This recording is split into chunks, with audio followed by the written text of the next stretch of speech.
Buenas noches, hermanos. Bienvenidos a nuestro miércoles de enseñanza de este mes de abril. Gracias por estar con nosotros. Eduardo, buenas noches. ¿Cómo te encuentras? Muy bien, muy bien. Buenas noches a todos. También muy feliz, papá, muy feliz de poder estar en esta edición más ya de otro miércoles de enseñanza. Después ya tenemos varios años trabajando en esto. De hecho, lo discutíamos antes de la sesión y muy feliz, papá, muy feliz de poder servir y tratar este tema duro, porque es un tema pesado el que tenemos hoy, pero es un tema también que me anima que lo estemos tratando en nuestra iglesia, en la parte de escatología, porque no hemos sido muy amigos de la escatología en nuestra predicación. Sí, sí. Básicamente, pues agradecer a nuestras iglesias filiales en Tegucigalpa, que siempre están pendientes de nosotros, Comayagua, por supuesto, y la gente que está en Ciguatepeque, la gente de Copán y de Puerto Barrio, que siempre están pendientes de nosotros. Así que vamos a orar para comenzar, porque como decía Eduardo, este es un tema difícil y esperamos que Dios nos guíe para poder desarrollarlo de la mejor manera. Acompáñenme a orar. Buenas noches, Señor y Padre Celestial. Muchísimas gracias, Padre, por permitirnos a nosotros compartir de tu palabra, Padre. Guíanos en este estudio que es de mucha profundidad y que no todo el tiempo lo tratamos, Padre. Ayúdanos con cada una de las palabras para que sean digeribles en todas las partes, para que cada uno de nosotros pueda entender lo que tú quieres que entendamos, que es tu palabra, Señor. Gracias nuevamente por ser especial con cada uno de nosotros, con Eduardo, conmigo, Padre, por darnos esta oportunidad de poder compartir con nuestras tres iglesias en Honduras. Así que muchísimas gracias, Señor, y es en el nombre de Jesús que te oramos. Amén. Amén. Gracias, gracias. Bueno, vamos a ir de un solo en materia. Yo ya tengo acá mi cronómetro también porque es pesado. Es un viaje un poco duro el que vamos a tirar hoy. Y recuerde que hemos estado hablando de escatología y en la clase, si no ha visto la clase anterior, hay que verla. Hay que ir a verla porque es importantísima para poder entender lo que está pasando. Pero voy a hacer un repaso rápido para ver dónde nos quedamos. Hoy hablamos la vez pasada del regreso de Cristo. Hoy hablamos del regreso, el reino milenial. ¿Y eso qué es, Eduardo? Bueno, es lo que vamos a estudiar en el texto acá y espero que estemos muy, pero muy atentos. Esta diapositiva la presentamos en el miércoles de enseñanza anterior del mes de marzo y hablábamos de que, bueno, han ocurrido algunos eventos, permítame, han ocurrido algunos eventos que, digamos, como lo que es la primera venida de Jesucristo, ¿va? Que la vemos aquí. Aquí tengo los textos, puede verlos y usted puede repasar y verificarlos también. En la primera venida de Cristo marca el inicio de la era de la iglesia. Una era importante, que es la era en la que estamos actual, la era del Espíritu Santo, donde el Espíritu Santo llega y nos guía a través del tiempo. Entonces, pero va a ver, y desde este esquema, y vamos a ver que hay varios esquemas para entender lo que es el milenio. Aquí puse uno como ejemplo, que es un esquema premilenial. ¿Qué quiere decir premilenial? Que es antes del milenio, premilenio, ¿ok? La segunda venida es antes del milenio, eso es premilenial. Significa que Cristo va a venir y durante un periodo de tiempo de 1000 años, que vamos a ver que algunos creen que es metafórico, es simbólico, otros creen que es literal, pero vamos a ver el texto hoy también. Cristo va a reinar en la tierra y Satanás va a ser atado y va a haber, luego al final va a haber la gran batalla en la cual se termina pues Satanás es vencido y Satanás, la bestia y el falso profeta son vencidos, la trinidad diabólica, llamémoslo satánica, eh, y en ese momento pues se da el juicio eterno también. Van a haber también una resurrección inicial en la segunda venida de Cristo y una resurrección general al final de este periodo. Luego viene el estado eterno, que es nuestro destino final por el cual hemos estado pues trabajando duramente, poniendo nuestra fe en acción. Hoy vamos a tratar este texto de acá, miren, Apocalipsis 20 del 1 al 10. Pero antes de ir de un solo ahí, quiero mostrarle yo a usted, mi hermano, me disculpan, voy a tomar un poco de agua de la garganta reseca. Vamos a entender cómo está estructurado el libro de Apocalipsis. El libro de Apocalipsis, para poder darnos una idea, es un libro que la mayoría de nosotros hemos sido como miedosos, ¿no? Como leemos la Biblia, nos encanta leer las cartas, los evangelios, Y el Antiguo Testamento un poquito menos, pero Apocalipsis es el que menos leemos, creo yo, porque tiene mucho simbolismo que lo vuelve bastante cargado y pesado y es comprensible, pero Dios lo dejó con un propósito importante. Entonces, del capítulo 1 a 3, esta es la que más leemos en la iglesia, porque el capítulo 1 al 3 hay un mensaje a las 7 iglesias y se le dice a las iglesias que están bien, que están mal, que no hicieron bien y que si salen vencedores te dará, recibirás esto como herencia, pero si no, entonces será quitado esto del candelabro de tu lugar y empieza a hablar acerca de 7 iglesias de la parte de Asia. Y ese es el que más se lee. Si vos te acordás, ¿verdad? ¿Para qué es el que más hemos leído a lo largo de Sí. los años? Porque tiene como una aplicación directa, ¿va? De ahí viene un periodo del capítulo 3, es decir, del 4, después del 3, terminamos el 3, del 4 al 19, que es la parte que está acá. Vamos a ver un montón de simbolismos en el libro. Vamos a hablar de los sellos, las trompetas, los dos testigos, la mujer y el dragón, las bestias, las copas, la gran ramera, el Armagedón. Y bueno, vemos cargado de cosas ahí y de un simbolismo de cosas que van pasando y los sellos, y se abre el primer sello y empieza a haber una plaga, empieza a haber un sufrimiento, como que hay un periodo de sufrimiento en la humanidad. Algunos piensan que este periodo, y ya lo vamos a ver más adelante, ha estado ocurriendo o ya ocurrió. Hay varias posturas, de hecho, de interesantes que hay, pero es posible, algunas no han ocurrido. Sí sabemos que, digamos, puede ser que mucho de esto haya ocurrido. Es una posibilidad, pero no todo, porque hay algunos eventos que van a ser los que preceden, como recuerdan la vez pasada, el regreso de Cristo. Capítulo 19, entonces tenemos del 4 al 19, estamos en este rango acá, pero en el capítulo 20, acá en el 20 del 1 al 6, y después del 20 del 7 en delante, el capítulo 20 del 1 al 6 habla exactamente de lo que es el milenio. Esos 6 versículos que los vamos a leer a continuación, ahí le voy a pedir a mi papá que nos ayude a leerlos y que nos hable un poquito de qué dicen, quiero que le pongamos atención, porque estos 6 versículos, y de hecho después vamos a leer del 7 al 10, son la clave de lo que es este tema del milenio. Y para que cuando ya le pregunten, usted, bueno, ¿y qué es eso del milenio? Pues porque normalmente la tradición evangélica sí habla de este tema, sí lo desarrolla, sí tiene posturas, pero nosotros hemos sido, digamos, y ya van a ver, van a ustedes mejor inferir cuál ha sido nuestra postura con respecto a esto, históricamente más o menos, y cuál debería de ser, porque vamos a hablar al final con mi papá, bueno, ¿y qué debemos de creer nosotros como Iglesia Internacional de Cristo en Honduras? Entonces, el milenio vamos a tratar hoy. Y bueno, el capítulo 20 al 27 hasta el 22 al 5, aquí vemos la resurrección, el juicio, lo demás, como lo vimos en el esquema anterior. Pero entonces, aquí nos damos la idea de cómo está estructurado este apocalipsis, un periodo como de plaga, sufrimiento acá, pero después viene este tiempo milenial y después viene el vencimiento del mal y, digamos, la nueva Jerusalén, la resurrección y la recompensa también a aquellos que han sido fieles. Así están estructurados los 22 capítulos del libro de Apocalipsis. Entonces, si usted no lo ha leído, por lo menos ya tiene una idea, porque ¿qué decimos siempre para poder estudiar un texto? Primero hay que leer el contexto, en qué se basa el libro, cómo está estructurado. Y eso lo hemos aprendido acá, ¿verdad? ¿Te acordás, papá? Miércoles de Sí, enseñanza, entendiendo la claro. palabra de Dios. O sea, hemos hablado un montón de esto.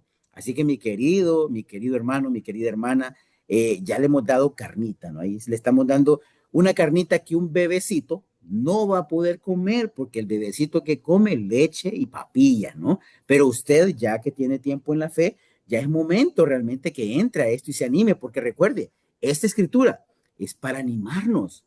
En realidad el Apocalipsis no fue para enredarnos ni para atemorizarnos, fue para darnos fe y saber cómo va a terminar esta maravillosa historia que Dios está haciendo salvando a su pueblo, ¿ok? Entonces, bueno, hoy sí, papá, vamos al milenio y como vamos a ir tratando esto de una manera profunda y vamos a detenernos un poco en otras, le pido a mi papá que me ayude y arrancamos a leer el texto. Apocalipsis 20, del 1 al 6 dice, vi entonces a un ángel que descendía del cielo con la llave del abismo y una gran cadena en su mano. El ángel prendió al dragón, la serpiente antigua, que es el diablo y Satanás, y lo ató por 1000 años. Lo arrojó al abismo y lo encerró y puso un sello sobre él para que no engañara más a las naciones, hasta que se cumplieran los 1000 años. Después de esto, debe ser desatado por un poco de tiempo. También vi tronos y se sentaron sobre ellos los que se les concedió autoridad para juzgar. Y vi las almas de los que habían sido decapitados por causa del testimonio de Jesús y de la palabra de Dios. Y a los que no habían adorado a la bestia ni a su imagen, ni habían recibido la marca sobre su frente ni sobre su mano. Volvieron a la vida y reinaron con Cristo por 1000 años. Esta es la primera resurrección. Los demás muertos no volvieron a la vida hasta que se cumplieran los 1000 años. Bienaventurado y santo es el que tiene parte en la primera resurrección. La muerte segunda no tiene poder sobre esto, sino que serán sacerdotes de Dios y de Cristo y reinarán por 1000 años. Qué interesante esta escritura, Eduardo, y tal vez podemos pasar a la siguiente diapositiva, porque ahí hay un análisis por el orden que lleva Apocalipsis por cada uno de los versículos. Miren qué interesante la primera parte. Dice, ángel ata a Satanás por 1000 años. ¿A qué se refiere? Satanás es confinado al abismo, perdón, los 1000 años. Dice que la primera parte, que el ángel tiene la llave y una cadena, y va y prende a Satanás, y en el versículo 3, Satanás es arrojado al abismo para que no engañe más a la gente de todas las naciones. ¿Qué está pasando en este abismo? Este abismo es temporal, solo son 1000 años. ¿Por qué? Porque donde va a pasar el resto de su vida a Satanás después de los 1000 años es el, el castigo eterno que va a tener él. Después sigue, habla de tronos en los que se sentaron los que van a juzgar. ¿A qué se refiere esto? ¿Qué autoridades son estas? Habla de la identidad menciona a los mártires, aquellos que murieron en su fe, y también a quienes no recibieron la marca de la bestia.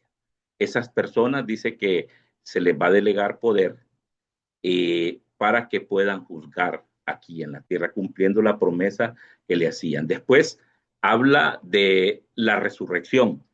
Aquí hay que hacer una pequeña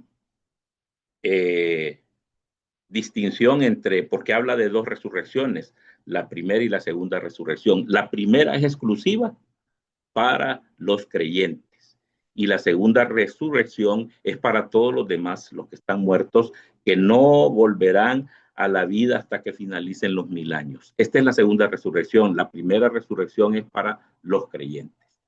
Y los fieles dice aquí, todas estas personas redimidas, ¿qué es lo que van a hacer? Estos fieles reinarán por Cristo por los 1000 años. Estos van a tener funciones administrativas, ejercerán el gobierno sobre toda la naturaleza restaurada y dirigiendo la adoración hacia Dios. En la parte espiritual, la muerte segunda no tiene ningún efecto en los que tuvieron su primera resurrección. Así que, Eduardo. Sí, fíjense que es importante, gracias, papá, que vayamos viendo bien el texto, que vayamos analizándolo. Sé que es una imagen bastante gráfica, ¿no? O sea, lo que dice papá, un ángel con cadena, o sea, una cosa, y Satanás atado. O sea, ¿qué podría ser atado en la primera parte? Como inactivo, su operación, su actividad operativa, como es en este momento, ahorita pareciera que tiene cierta operatividad, aunque también está limitado a la voluntad de Dios. Pero digamos que van a haber un periodo en este momento del milenio, por eso se llama el milenio, 1000 años, milenio, donde es arrojado al abismo, está en espera, no es vencido todavía, no ha llegado al punto final, Sí. pero es el momento exacto donde ya no va a engañar más, o sea, ya como que ya no tiene una operación activa engañando a los santos, engañando a la gente. Y viene lo de los tronos también, y viene también la primera resurrección de todos aquellos fieles, los tronos de los que van a juzgarnos, pero viene también la primera resurrección de los fieles, aquellos que no cedieron que mantuvieron fieles, que fueron decapitados por Jesús. Dice la escritura, dice que no adoraron a la bestia en su imagen, y que no fueron marcados en la frente por la bestia. Entonces ellos, los fieles, van a resucitar, lo que dice mi papá, dos resurrecciones. Recordemos bien esto. La primera es el que resucitó en la primera, está bien, ¿no? Ese ya, usted, si usted es de los que forman la primera resurrección, como dije, usted está hecho ya.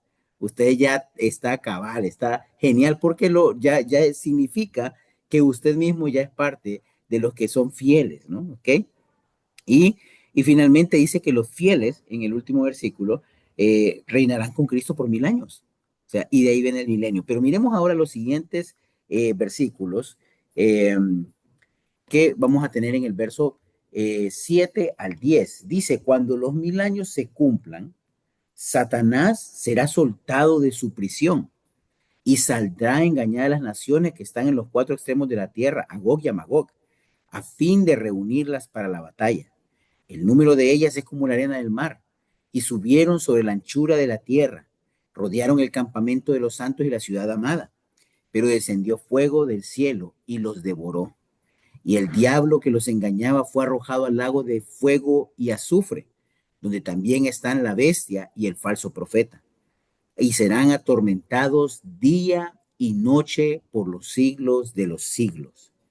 Este es el complemento. Este ya es cuando se cumplen los 1000 años. Entonces, ¿qué ocurre en el milenio? En el milenio parece que el texto nos está diciendo un reinado de Cristo en la tierra, porque dice que y que tenemos acá que Satanás va a estar, digamos, con una operación restringida ya, porque va a ser llevado al abismo y va a estar prisionero. No va a poder hacer el engaño que normalmente hace, porque Cristo va a gobernar en la tierra, parece ser lo que dice el texto. Vamos a ver que hay diferentes posturas, porque esta que le estoy contando es la que la llamamos la postura premilenial, que es el premilenialismo, que o sea que el milenio, la venida de Cristo viene antes del milenio. Entonces, en este momento dice, Satanás ya va a ser soltado, o sea, ya no va a estar, va a ser dado en libertad para que vuelva a engañar a naciones y reúna los cuatro extremos para la batalla. O sea, al final va a ser un momento donde hay una rebelión final, un momento de la historia cósmica, de la creación misma, donde se reúne para la batalla contra los santos. El número de ellas será como la arena del mar, o sea que también Satanás tiene bastante pueblo, por lo que vemos acá. Y subieron, rodearon el campamento de los santos y la ciudad amada. Parecía indicar de la ciudad donde estaba gobernando Jesús, que bueno, o sea, se nos hace pensar que pues es Jerusalén, ¿no? La ciudad santa, ¿no? Que es el lugar pues donde Jesús murió también, pero también ocurrieron tantos acontecimientos importantes en la historia, pero no lo sabemos aún. Pero entonces van a rodear donde están los santos, donde están los que reinaron 1000 años ahí con Jesús.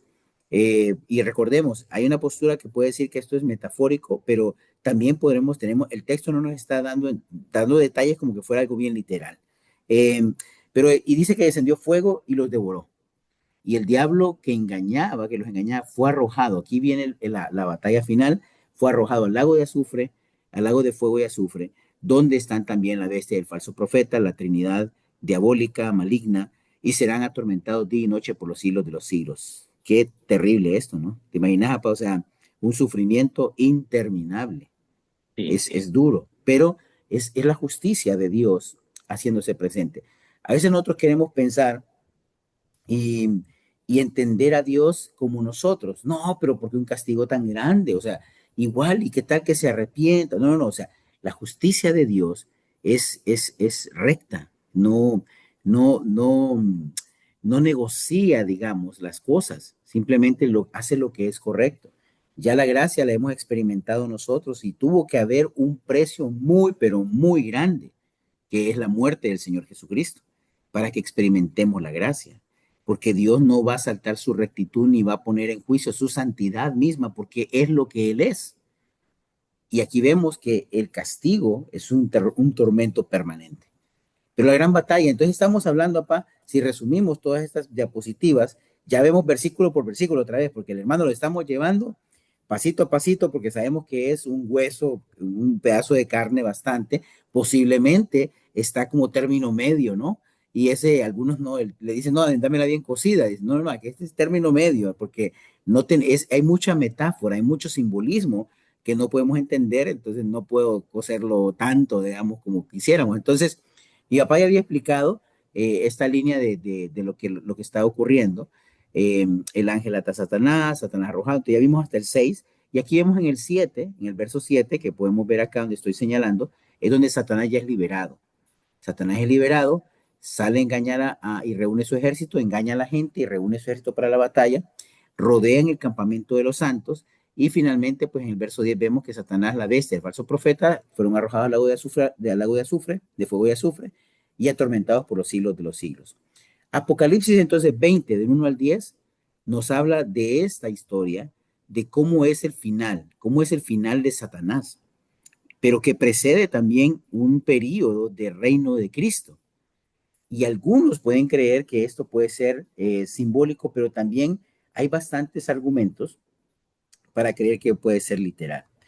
Me gustaría, esta clase también es bastante pesada, pero quisiéramos de alguna manera ubicar algunas posturas antes de seguir. Voy a ubicar el resto del libro de Apocalipsis, por ejemplo, ahorita, con un esquema más. Sé, mi querido hermano, que no es fácil estar asimilando tantos esquemas, pero quiero darte algo bueno, queremos darte algo bueno junto con mi papá, algo que te pueda servir en tu entendimiento y tu fe. Al final la esperanza acá es que ganamos, o sea, ganamos, hermano, ganamos, o sea, los discípulos ganamos y ese es el ánimo que tenemos también y por eso es tan importante esta historia, porque Dios en su misericordia te ha hecho parte de esta victoria. Entonces, volvamos ahora al libro de Apocalipsis. Aquí dice, ay Eduardo, que hoy sí ya nos enredaste, ¿va? No, vamos tranquilos, vamos viendo el texto. Ven que tratamos de ir un poco despacio también para poder asimilar bien. En el Apocalipsis entonces hay dos posturas que quisiera mostrar. Hay otras también que hablan de que ya se cumplieron, que son más preteristas, pero bueno, hay, digamos, historicismo y la postura futurista, una perspectiva de ver. Para algunos, como yo les enseñé al inicio, vimos del capítulo 1 al 22 de Apocalipsis, más o menos aquí. El milenio se ubica acá y todos coincidimos de que parece que los hechos están claros, de que al final, después del capítulo 20, o sea, el 21 en adelante, ya pues ya ganamos y viene la parte de la recompensa a los fieles. La postura histórica, digamos, y tanto la postura futurista del entendimiento de los hechos de Apocalipsis, esto se refiere a cómo cree la gente que está ocurriendo todo esto. ¿Ok? Según la postura histórica, que es la más simple, la llamemos, la postura del historicismo dice que, bueno, este mensaje a las iglesias que ocurrió acá, ocurrió en el primer siglo. Eso ya ocurrió. Y de hecho, la postura futurista, ustedes la ven acá abajo, parece que están de acuerdo. Estamos de acuerdo porque es evidente que los primeros 3 capítulos, lo que estamos viendo es, ¿qué vemos? Vemos que realmente es un mensaje dirigido específicamente a ciertas iglesias, en el momento que el apóstol Juan, que escribe el Apocalipsis, está vivo. Entonces, bien, perfecto. Ahora mire, la tiene fácil ya, hermano. Ya sabemos que estos capítulos, casi todos estaremos de acuerdo que es el siglo I. Pero la postura historicista habla de que todos estos, el Apocalipsis 4 al 19, o sea, los sellos, las trompetas, los 2 testigos, la mujer, el dragón, la bestia, la copa, la gran ramera, todo lo que cuenta ahí, esos eventos tan impresionantes también de calamidad y lo demás, todo eso está ocurriendo desde el siglo II o desde después de la iglesia apostólica, llamémosle, hasta la actualidad, que inclusive el milenio también ya está ocurriendo en este momento y que solamente estamos esperando el regreso de Cristo. Entonces, pero si el milenio habla de un reino de Cristo, bueno, eso es lo que se conoce y la vamos a ver al final como una postura amilenial. O sea, que no creen que va a haber un milenio terrenal, sino que está ocurriendo en el cielo o de una forma espiritual, ya ocurre porque Cristo reina en el corazón nuestro como cristianos. Esta postura milenial, donde pensamos que es esta combinada, sería esta de histórica, llamémosla acá, eh, habla de que realmente lo único que estamos esperando es la segunda venida, ¿ok? Es como, bueno, todo está ocurriendo ya, todo se mueve, no sabemos cómo, porque es difícil poder interpretar, aunque sabemos que hay grupos religiosos que se encargan de poner fechas y se ponen a poner los detalles y todo lo demás, pero en este caso no sería así, sino que va a venir el regreso de Cristo y en el regreso de Cristo, ¡pum! Ahí viene ya la resurrección general, el juicio, el cielo y la tierra nueva. O sea, todo ocurre de un solo. O sea, Cristo regresa y ¡pum! Se resucita todo, viene el juicio y viene ya, pues los que van castigados, como dicen, y los que van recompensados, recompensados. Esta postura es como más o menos ha sido bastante para grupos que no son tan, digamos, escatológicos, pero otros sí han tomado, y vamos a ver algunos argumentos interesantes que vamos a leer acá, lo que es la futurista. ¿Qué dice la futurista? Que realmente no todos estos acontecimientos no están ocurriendo, porque son eventos que van a detonar otro evento importante que aquí donde pueden ver en rojito, le puse la GT, la Gran Tribulación. Entonces, del siglo I hasta nuestro siglo I, arrancamos capítulo 3, el sello, las trompetas y todo lo demás, digamos que están pasando o que no han pasado. Algunas cosas pueden pasar en menor referencia, pero que todo este sufrimiento y todas estas calamidades y todas estas cosas que parecen van a ocurrir acá, en el evento que se llama la Gran Tribulación. ¿Qué es la Gran Tribulación? Es un momento en el cual se va a preceder el regreso de Cristo. O sea, va a haber un sufrimiento muy fuerte y y todas estas señales que vemos en el Apocalipsis van a ser, digamos, ocurrir ahí. No vamos a estudiar eso hoy porque se le da un tiempo, la mayoría de estudiosos hablan de 7 años, basado en Daniel, en el libro de Daniel 7, Daniel 9, capítulo 9, perdón, y también Daniel 12, vamos a leer un poquito de eso acá ahorita también. Pero en el Daniel 9 habla de las 70 semanas y ahí se hace una referencia hasta que se logra calcular, digamos, que es un periodo de 7 años y bueno, en fin, no te voy a enredar hoy con eso, porque eso podría ser otra clase más extensiva, pero quiero que entendamos hoy. Entonces, esta postura futurista es, estos eventos van a ocurrir en la gran tribulación. Y en ese momento que esté ocurriendo todas esas cosas duras que vamos viendo ahí, ¡boom!, va a venir Cristo. Pero aún dentro de esto, y lo habíamos hablado la vez pasada, existen algunos que dicen de que la iglesia no va a sufrir ese momento de gran tribulación, o sea, todas estas cosas que vemos del capítulo 4 al 19, digamos que la iglesia no las sufriría, sino que va a haber lo que se conoce como el rapto o el arrebatamiento, que lo estuvimos viendo en 1 Tesalonicenses, se recuerdan 4 del 13 al 17. Eso lo vimos ya la vez pasada en el esquema inicial.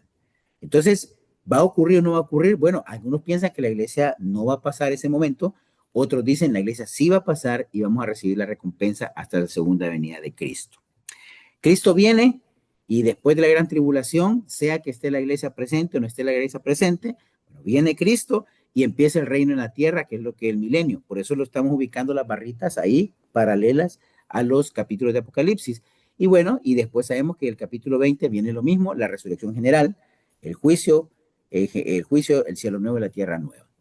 Entonces, ven como las diferencias, o sea, yo sé, hermano, que esto no es sencillo, no es sencillo, pero más o menos acá les dejo una guía. Esto lo puede volver a escuchar con calma, vaya en el carro, en el tráfico, o si sale a caminar, se pone los audífonos y le escucha y trata, porque es importante. Entonces, estas dos posturas son, digamos, como las que más se encierran. Hay otras que no las vamos a desarrollar hoy porque es bastante, porque solo le estamos dando una pizca. Aquí usted tiene que estudiar por su cuenta también, que dicen que todo esto del Apocalipsis ocurrió, se va cumpliendo, se cumplió con la caída de Roma o con otros eventos del pasado. Entonces lo estructuran de una manera diferente. Pero la mayoría, se los voy a decir, de grupos, creo que se enfocan más en estas dos, eh, más que todo la evangélica tradicional, en la de abajo, la futurista, digamos, los que son menos, ¿cómo le llamaríamos? Digamos, menos tradicionales en cuanto a los evangélicos en sí, también tienen muy fuerte, y yo creo que los grupos reformados también están alineados con ambas de alguna manera. Pero bueno, no sé, está pesado. ¿Cómo la ves, Pablo? ¿Qué comentario tenés ahí? Sí, fíjate que hay una cosa que me llama mucho la atención, que es al finalizar los 1000 años, dice que hablábamos en la diapositiva anterior que Satanás va a ser liberado. Fíjate que cuando el ángel lo mete al abismo, Entonces hay ausencia, dice, de todo, de Satanás. Y entonces en los 1000 años que gobierna Jesús, el entorno es perfecto, paz, justicia bajo las leyes de Cristo. Pero si miras lo siguiente que acabamos de hablar, habla que ya hay personas que van a traicionar a Jesús. Entonces no basta la paz y la justicia bajo Cristo, sino que eh, para cambiar el corazón humano, sino que solo la gracia transformadora puede hacerlo, solo la gracia nos puede transformar, porque aún no habiendo esas cosas, no estando Satanás aquí, o sea, el ser humano siempre va a tener esa tendencia. Y si tú miras, dice que cuando van a ser como la arena en el mar, todas las personas que son, que no van a estar de acuerdo con lo que diga Cristo, y tenemos 1000 años de no, que no esté el demonio. Entonces, es bien importante esa parte. Por lo demás, está bastante ilustrativo, así que básicamente solo eso, Eduardo. Sí, y bueno, miren, interesante, ahorita me pusiste a pensar en algo. Recuerden la primera resurrección, ¿no? Hablamos que en este esquema futurista ocurre una primera resurrección, ¿ok? Que se da, digamos, al momento del regreso de Cristo, ¿no? O sea, el Cristo, recordemos a un tesalonicense, Cristo desciende, ¿no? Con voz de arcángel y con sonido de trompetas. Hay un descenso del cielo con las nubes, con poder, con gloria, que va a ser visible y los muertos en Cristo resucitarán primero. Recordemos allá. ¿Va? Aquí vemos también que los fieles resucitan para reinar con Cristo. Entonces, hay un reino de Cristo, pero recordemos, hay gente en la tierra que no son parte de los elegidos, pero en ese momento ya no hay oportunidad de arrepentimiento. Esa gente ya quedó sin Sí, cuerpo incorruptible. Los que resuciten y los que estemos con vida, nuestro cuerpo será transformado. Nosotros seremos incorruptibles, el pueblo de Dios incorruptible, pero el resto de la tierra no tendrá ese cuerpo. Entonces serán los traidores, como habla mi papá, serán aquellos que realmente estarán bajo el dominio del reino de Cristo, porque Cristo gobernará, pero esta gente ya no tiene oportunidad de arrepentimiento. Eso es fuerte también. Por eso es que sí, es urgente, pues urgente nuestra predicación también, para que la gente vaya al arrepentimiento. Entonces, toda esta gente va a estar esperando y en el periodo de los 1000 años, obviamente el reino de Cristo, viene nuevamente lo que hablábamos de que Satanás otra vez es liberado, que vimos en el texto también, y ahí Satanás vuelve a agarrar a toda esta gente, la engaña y la seduce y le dice, podemos vencer, y le va a decir, claro que podemos vencer, y los va a convencer de que van a vencer al reino de Cristo, pero es imposible, no va a pasar, los volvió a engañar, los vuelve a engañar otra vez a todos aquellos que ya están condenados. Entonces, los que ya tenemos el cuerpo incorruptible, vamos a estar, digamos, con nuestro Dios, reinando con Él en un gozo eterno, esperando la consumación ya del reinado y la victoria final, ¿verdad? Entonces, sí. ahora vamos a ir a Pa, y ahí me ayudas vos, con el tema de la gran tribulación. ¿Será que hay suficientes argumentos para creer que hay una gran tribulación, que habrá ese momento de dolor? ¿O realmente será que ya está ocurriendo? Porque ha habido tribulación, seamos honestos, ha habido sufrimiento en el pueblo de Dios en toda la historia. Entonces, pero ahorita lo vamos a ver inmediatamente. Entonces, vamos con las escrituras. Si querés, dale vos con las escrituras, para todas las que podamos Sí, ver de la gran tribulación, y yo te voy a ir comentando algo. sí. Daniel 12 del 1 al 3. En aquel tiempo se levantará Miguel, el gran príncipe que vela sobre los hijos de tu pueblo. Será un tiempo de angustia cual nunca hubo desde que existen las naciones hasta entonces. Y en ese tiempo tu pueblo será liberado por todos los que se encuentren escritos en el libro. Y muchos de los que duermen en el polvo de la tierra despertarán, unos para vida eterna y otros para ignominia, para el desprecio eterno. Los entendidos brillarán como el resplandor del firmamento, y los que guían a muchos a la justicia como las estrellas por toda la eternidad. Esta escritura no es tan sencilla, es difícil. Aquí habla de la intervención angelical de Miguel, el arcángel. Se destaca la figura de él como protector directo de Dios. Eh, También habla de ese tiempo de angustia, el cual nunca, dice, nunca hubo desde que existen las naciones hasta entonces, y tampoco habrá posteriores, un evento único en ese momento. Eh, Se asegura que la salvación va a ser por los que están inscritos en el libro. Se habla del libro de la vida. Nosotros hablamos mucho del libro de la vida. Los que están inscritos en el libro de la vida serán los que van a ser salvados. Habla del destino que establece a los que duermen y que duermen en el polvo, dice. Despertarán de su muerte física, pero con destinos opuestos. Unos para la vida eterna, dice, y otros para la ignominia, o sea, para el castigo eterno. Entonces, ahí está hablando de las dos resurrecciones, la resurrección la primera resurrección que es para los creyentes y la segunda que es para los que no estaban con Cristo. Dice que la recompensa para los entendidos son aquellos que guiaron a muchos y entonces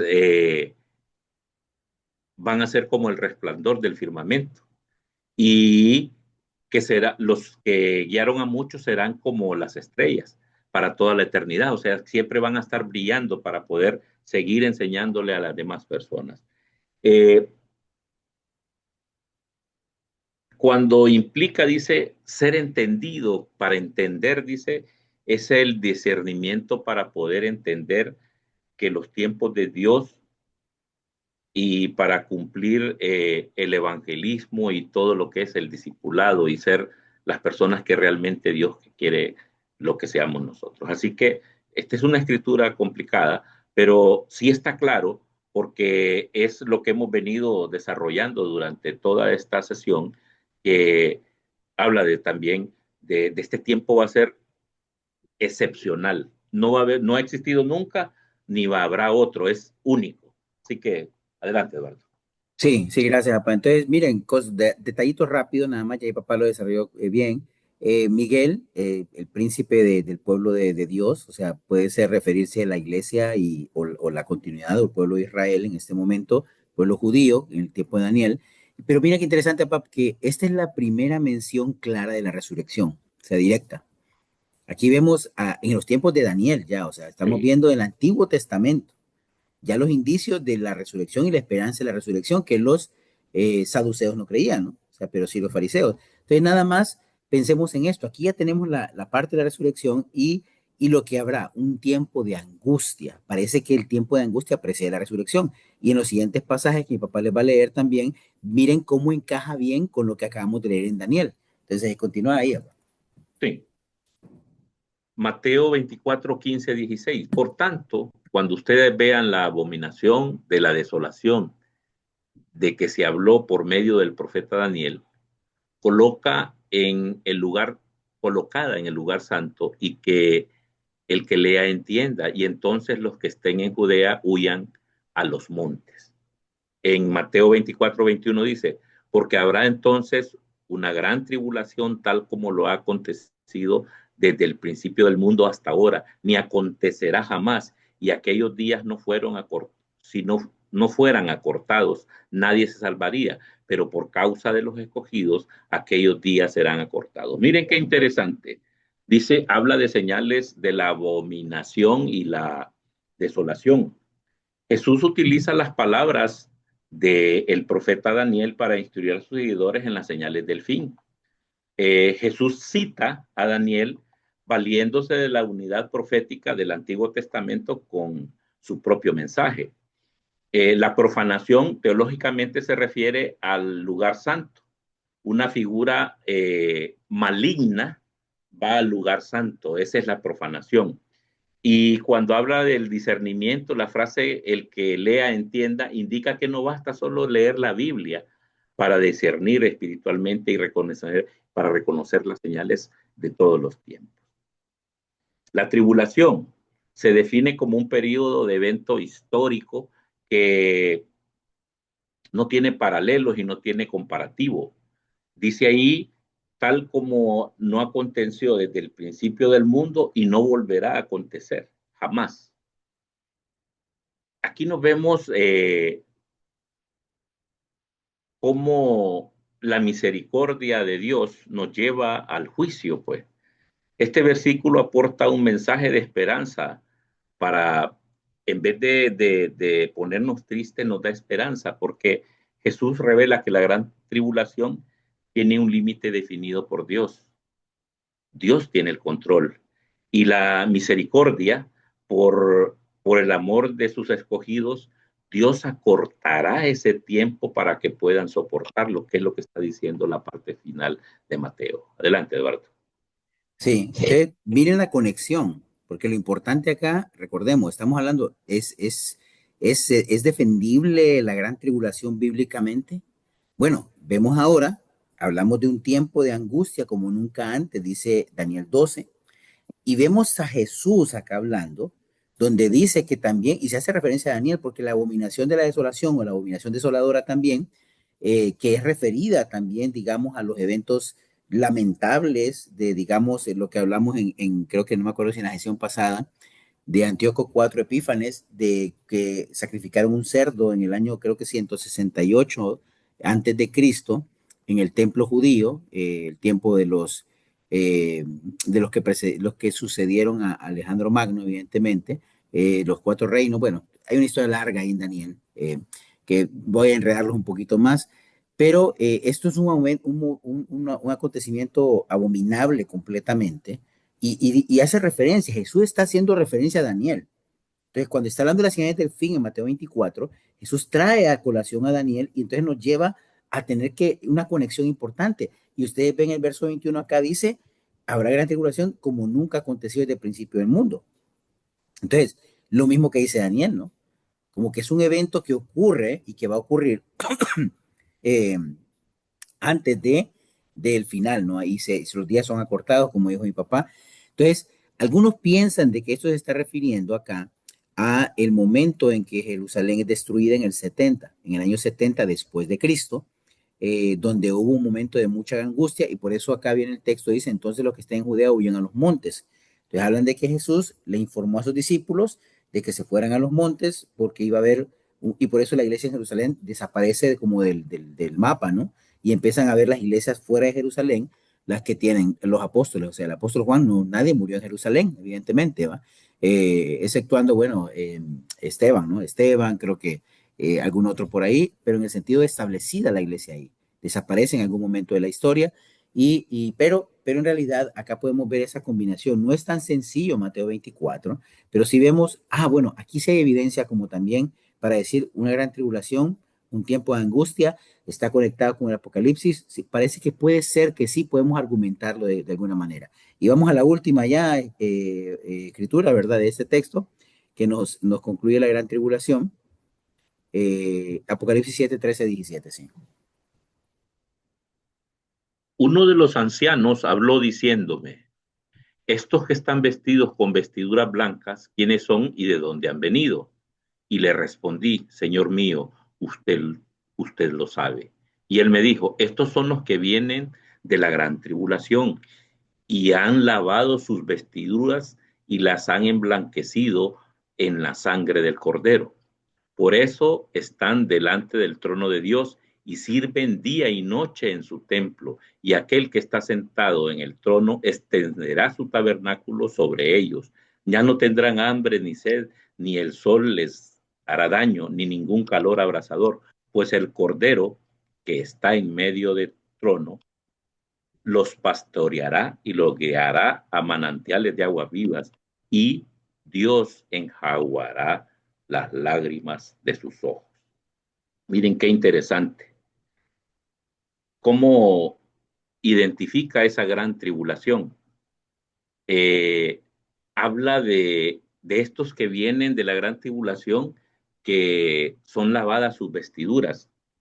Estas vestiduras fueron lavadas con la sangre de... Esto resalta que la victoria no se debe a un esfuerzo propio de cada uno de nosotros, sino que la fe del sacrificio del Redentor Jesucristo. Eh, Esto esta transformación de estas personas para el servicio sagrado. Dice que el propósito eterno es quienes fueron perseguidos o excluidos de la tierra ahora gozan de la inclusión total, sirviendo permanentemente al Dios vivo.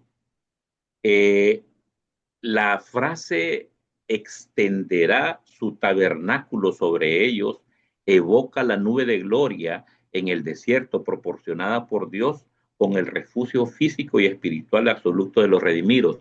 Si ustedes se recuerdan, cuando los israelitas anduvieron por el desierto, andaban su tabernáculo, pero encima había una nube que era la presencia de Dios en el tabernáculo. Entonces está evocando esa nube de gloria en el desierto para que sea el refugio físico.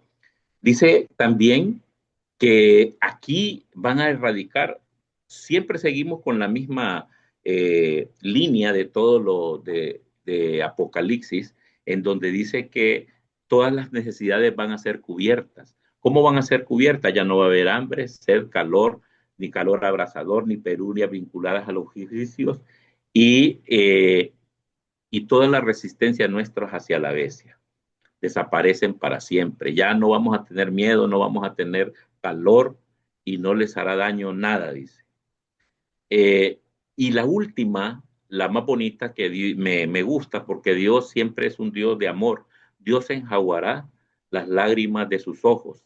Una ternura íntima es el acto de Dios enjaguando las lágrimas, nuestra faceta de cómo un padre reconoce y sana personalmente el dolor de sus hijos.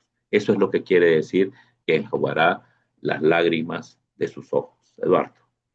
Sí, bueno, aquí vemos otra vez también, para cerrar, la evidencia de que dice estos que son los que vienen en el verso 14 de la gran tribulación, porque recordemos que debemos enfocarnos en, ¿existe argumento para la gran tribulación? Bueno, parece que sí. Si ustedes estudian todo el capítulo 7, primero habla de los 144,000, que parece hacer referencia a 12,000 de cada una de las tribus de Israel, y Sí, después de todas las naciones, de toda la gente de todas las naciones, que son los que están acá, los que están siendo redimidos, que vienen de la gran tribulación. Entonces, hay un evento tremendo, duro. ¿Lo vamos a pasar, iglesia? Bueno, puede ser que sí, puede ser que no. Yo veo más bien, parece que sí, la iglesia misma parece que va a pasar, porque vemos a todos estos redimidos de las naciones de Apocalipsis 7 que, que van a venir sobrevivientes de la gran tribulación. Se nos ha ido el tiempo, hermanos. Ya hoy sí nos fuimos un poquito más de lo que deseábamos. Voy a ahondar un poco más en las posturas del milenio, se las voy a presentar hoy, nada más, y las vamos a fortalecer en la siguiente. Ahí tengo otro esquema ahí, pero sé que es un esquema que me va a llevar un poquito de tiempo, entonces vamos a tratar de que en la siguiente clase vamos a hablar un poco de estas posturas y las voy a explicar. Por ahorita se las dejo en su mente nada más así rápidamente. Hay tres principales con el entendimiento del milenio. El amilenialismo, es que amileniales que no creen que haber un milenio terrenal en la Tierra, sino más bien que el milenio es simbólico y que está cumpliéndose en la era actual a través de la iglesia en la tierra o con las almas de los que ya están con Cristo. Es algo que está ocurriendo espiritual. Cristo ya es rey, el milenio ocurre en mi corazón porque Él ya es rey de mi vida. Entonces estoy esperando su regreso porque Él ya está reinando en mi vida y simplemente espero su regreso. Y es una postura que, digamos, también ha sido bastante aceptada por mucho tiempo, algunos grupos grandes. Creo, si mal no recuerdo, las iglesias del Movimiento de Restauración Americano no fueron tan premilenialistas, sino más bien quizás amilenialistas. O sea, nuestra herencia podríamos estar más orientados al milenialismo, aunque también no es general, ¿ok? El postmilenialismo, ¿qué significa esto? Que Cristo viene después del milenio, no es el pre, es que viene antes, el post es que llega después. Entonces, la mayoría del mundo parece que el mundo será evangelizado completamente y habrá una era de paz y justicia y en ese momento vendrá Cristo. Esa es la que, digamos que es la que ha tenido o la que ha ido perdiendo fuerza por mucho tiempo a lo largo de la historia, porque, digamos, no se ve que esto va a ocurrir, no se ve como que estemos yendo hacia una mejora, ¿no? No vemos que estemos mejorando como la evangelización, al contrario, vemos datos ahora que hay una reducción, el cristianismo sigue creciendo, pero cada vez menos, a menos velocidad, a una tasa menor. Entonces es bastante complicada. Y la del premilenialismo, que digamos que es la que tiene más fuerza normalmente en los círculos evangélicos, bueno, Cristo regresa antes, establece un reino terrenal, aquí vamos a estar 1000 años gobernando con Cristo, siendo parte de sus, digamos, de su pueblo especial aquí, elegidos, sus escogidos, y él está desde el trono de David. De esta hay dos posturas también. O sea, imagínense cómo está. La histórica, que dice la iglesia sí pasa por la gran tribulación y será arrebatada al final de esta. Pero está la dispensacional. Imagina, ay Eduardo, ya le metiste más temas acá, más palabras raras enredadas. Tranquilo, tranquilo, lo vamos tratando de hacer lo más sencillo posible. Dispensacional hace una diferencia entre Israel y la iglesia.